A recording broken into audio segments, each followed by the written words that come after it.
S ಬಹಳ ಗಮನಿಸಬೇಕಾದಂತ ಸಂಗತಿ, ಹರಿಯಾಣದಲ್ಲೂ ಕೂಡ ನೆಕ್ ಟು ನೆಕ್ ಫೈಟ್ ನಡೀತಾ ಇದೆ.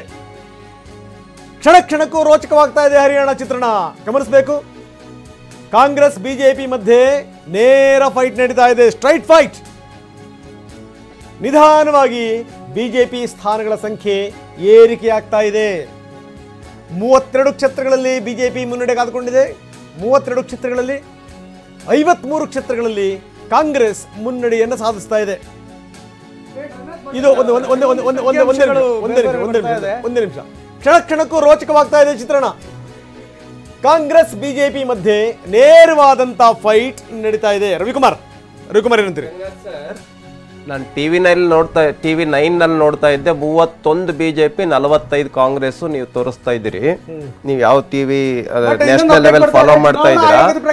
ಬಿಜೆಪಿ 47, ಹರಿಯಾಣದಲ್ಲಿ ಬಿಜೆಪಿ 47, ಕಾಂಗ್ರೆಸ್ 38. ಚುನಾವಣಾ ಆಯೋಗದ ಪ್ರಕಾರ ಕಾಂಗ್ರೆಸ್ 31ರಲ್ಲಿ ಮುನ್ನಡೆ ಸಾಧಿಸ್ತಾ ಇದ್ರೆ, ಹರಿಯಾಣದ ಹೇಳ್ತಾ ಇರುವಂತದ್ದು ಬಿಜೆಪಿ 38ರಲ್ಲಿ ಮುನ್ನಡೆ ಸಾಧಿಸಿದೆ ಅಂತ ಮಾಹಿತಿ ಲಭ್ಯವಾಗ್ತಾ ಇದೆ. ಚುನಾವಣಾ ಆಯೋಗದ ಅಂಕಿಅಂಶ, ಚುನಾವಣಾ ಆಯೋಗದ ವೆಬ್ಸೈಟ್ ನಲ್ಲಿರುವಂತಹ ಅಂಕಿಅಂಶದ ಪ್ರಕಾರ 38 ಕ್ಷೇತ್ರಗಳಲ್ಲಿ ಬಿಜೆಪಿ ಮುನ್ನಡೆಯನ್ನ ಕಾಯ್ದುಕೊಂಡಿದ್ರೆ, ಕಾಂಗ್ರೆಸ್ 31 ಕ್ಷೇತ್ರಗಳಲ್ಲಿ ಮುನ್ನಡೆ ಕಾಯ್ದುಕೊಂಡಿದೆ. ಒಟ್ಟಿನಲ್ಲಿ ಹರಿಯಾಣ ಈಗ ಪವರ್ ಪೊಲಿಟಿಕ್ಸ್ ಚೇಂಜ್ ಆಗ್ತಾ ಇದೆ. ಪ್ರಮುಖವಾಗಿ ಕಾಂಗ್ರೆಸ್ ಇನ್ನೇನು ಸರ್ಕಾರ ರಚನೆ ಮಾಡೇ ಬಿಡ್ತು ಅನ್ನುವಂತ ಉತ್ಸಾಹದಲ್ಲಿತ್ತು. ಆದ್ರೆ ಈಗ ಎಲ್ಲ ಅಂಕಿಅಂಶಗಳು ಹಿಂದಿ ಚಾನೆಲ್ ಆಜ್ ತಕ್ ನೋಡಿ ಮತ್ತೆ ಟೈಮ್ಸ್ ನಾವು ನೋಡಿ, ಬಿಜೆಪಿ 47, ಕಾಂಗ್ರೆಸ್ 38. ಅಂದ್ರೆ ನಾವು ಬಹುಮತವನ್ನ ಕ್ರಾಸ್ ಮಾಡಿದ್ದೇವೆ ಹರಿಯಾಣದಲ್ಲಿ. ಅಂದ್ರೆ ಹರಿಯಾಣದಲ್ಲಿ ಮತ್ತೆ ಬಿಜೆಪಿ ಗವರ್ಮೆಂಟ್ ಬರ್ತಕ್ಕಂತ ಸಂಖ್ಯೆಗಳು ಬರ್ತಾ ಇದೆ.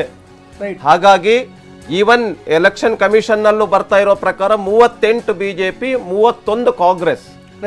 ಆದ್ರಿಂದ ಹರಿಯಾಣದಲ್ಲೂ ಕೂಡ ಬಿಜೆಪಿ ಅಧಿಕಾರಕ್ಕೆ ಬರ್ತಕ್ಕಂತ ಅಂಕಿ ಸಂಖ್ಯೆಗಳನ್ನ ತೋರಿಸ್ತಾ ಇದೆ. ರೋಚಕವಾದಂತ ತಿರುವು. 38 ಕ್ಷೇತ್ರಗಳಲ್ಲಿ ಬಿಜೆಪಿ ಮುನ್ನಡೆ ಕಾದುಕೊಂಡಿದೆ. ಚುನಾವಣಾ ಆಯೋಗದ ಪ್ರಕಾರ ಕಾಂಗ್ರೆಸ್ 31, ಬಿಜೆಪಿ 38, ಕಾಂಗ್ರೆಸ್ 31 ಕ್ಷೇತ್ರಗಳಲ್ಲಿ ಮುನ್ನಡೆ.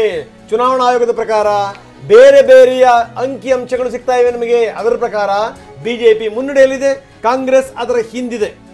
ರೈಟ್. ವೆರಿ ಇಂಪಾರ್ಟೆಂಟ್ಲಿ ಈಗ 10 ಗಂಟೆಗೆ ಆಗಿರುವಂಥ ಹಿನ್ನೆಲೆಯಲ್ಲಿ, ಅಂದರೆ 10 ಗಂಟೆ 10:30 ಸಂದರ್ಭ ಸಾಮಾನ್ಯವಾಗಿ ಇವಾಗ ಈ ಭಾಗದಲ್ಲಿ ಒಂದು ಸೆಟ್ಲ್ ಆಗುವಂಥ ಒಂದು ವಾತಾವರಣ. ಅಂದರೆ ಅಂಕಿಅಂಶ ಏನಿರುತ್ತೆ ರಂಗನ, ಸಹಜವಾಗಿ 10 ಗಂಟೆ ನಂತರ ಅಥವಾ 11 ಗಂಟೆ ನಂತರ ಒಂದು ಲೀಡ್ಗಳು ಸ್ವಲ್ಪ ಕಡಿಮೆ ಆಗ್ತಾ ಬರುತ್ತೆ. ಆ ಸಂದರ್ಭದಲ್ಲಿ ಅಂದರೆ ಒಂದು ಸ್ಪಷ್ಟವಾದಂಥ ಕ್ಲಿಯರ್ ಪಿಕ್ಚರ್ ಸಿಗ್ತಾ ಇರುತ್ತೆ. ಈ ಸಂದರ್ಭದಲ್ಲಿ ಬರ್ತಾ ಇರುವಂಥ ಮಾಹಿತಿ ಪ್ರಕಾರ ಹರಿಯಾಣದಲ್ಲಿ ಬಿಜೆಪಿಯ ಅಪ್ಪರ್ ಸ್ವಿಂಗ್ ನೋಡ್ತಾ ಇದ್ರೆ ಸಹಜವಾಗಿ ಒಂದು ಕುತೂಹಲ ಸೃಷ್ಟಿ ಆಗ್ತದೆ. ಹನುಮಂತಯ್ಯನವರೇ, ಹರಿಯಾಣದಲ್ಲಿ ಒಂದು ಹೋಪ್ ಇಟ್ಕೊಂಡಿದ್ರಿ, ಆದರೆ ಇಲ್ಲಿ ಯಾಕೋ ತಿರುವು ಕಾಣಿಸ್ತಾ ಇದೆ. ಅಫ್ಕೋರ್ಸ್ ಇದೇ ವಿಚಾರಕ್ಕೆ ನಿಮ್ಮ ಜೊತೆಗೆ ಮಾತನಾಡ್ತೀನಿ, ವಿವರವಾಗಿ ಮಾತನಾಡಿದೆ. ರೈಟ್ ಮಾತಾಡ್ತೀನಿ, ಅದನ್ನು ಇನ್ನಷ್ಟು ಡೀಟೇಲ್ ಆಗಿ ಮಾತಾಡ್ದಿದೆ, ಇನ್ನಷ್ಟು ಅಪ್ಡೇಟ್ಸನ್ನು ಕೊಡ್ತೀನಿ ಚಿಕ್ಕ ಬ್ರೇಕ್ ಬಳಿಕ.